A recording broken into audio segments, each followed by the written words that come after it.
ایک دفعہ کا ذکر ہے، گھولا پور گاؤں میں زین نامی ایک محنتی کسان رہتا تھا جو کہ ہر سال گندم کی خوب فصل اگاتا تھا اور اسے بیچ کر خوب پیسے کماتا تھا۔ زین کے 3 لڑکے تھے اور تینوں ہی بہت کام چور تھے۔ اپنے باپ کا ہاتھ کسی بھی کام میں نہ بٹاتے تھے۔ جیسے جیسے زین بوڑھا ہو رہا تھا، اسے اپنے بچوں کی بہت فکر تھی۔ وہ ان کے مستقبل کے بارے میں بہت فکر مند تھا۔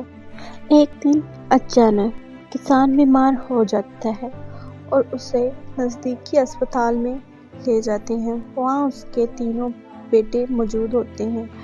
کسان اپنے بیٹوں سے کہتا ہے، بیٹا، میرے جانے کا سمے آ گیا ہے۔ میں تم تینوں کو ایک راز کی بات بتانا چاہتا ہوں۔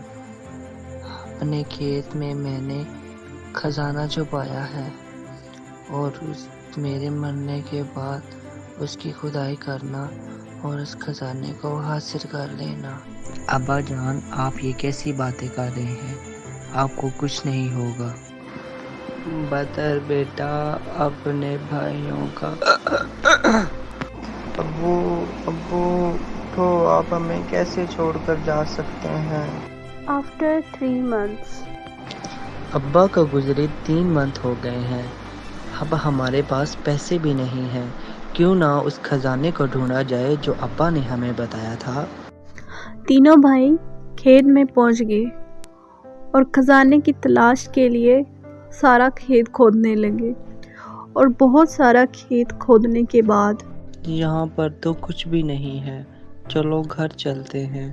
ہاں، تم ٹھیک بول رہے ہو بچوں۔ میں نہیں جانتا کہ تم لوگوں نے کھیت کی کھدائی کیوں کی ہے، لیکن اگر اب کھدائی کر دی ہے تو اس میں فصل کی کھاد ڈال دو تاکہ یہ تمہاری محنت ضائع نہ ہو۔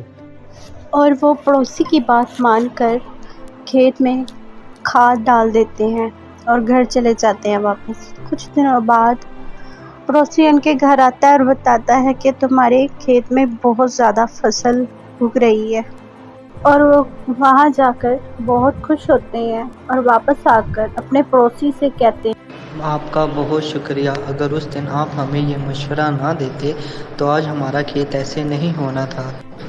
ارے یہ سب تو تمہارے ابو کی وجہ سے ہوا ہے۔